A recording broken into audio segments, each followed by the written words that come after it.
Welcome to my video.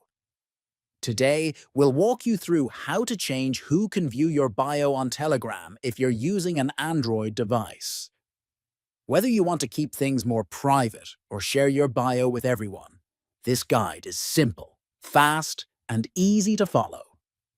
Let's begin. First, open the Telegram app on your phone. Second, tap the three horizontal lines in the top left corner to open the main menu.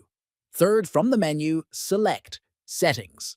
Fourth, inside Settings, tap on Privacy and Security. Fifth, scroll down and tap on the option labeled Bio. Sixth, you'll now see three visibility options: Everybody, My Contacts, or Nobody. Choose the one that suits your preference. Seventh, if you want more control, tap Add Exceptions to either allow specific people or block specific people from seeing your bio.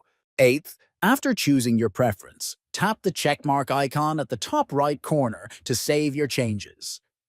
And that's how you update your bio privacy on Telegram.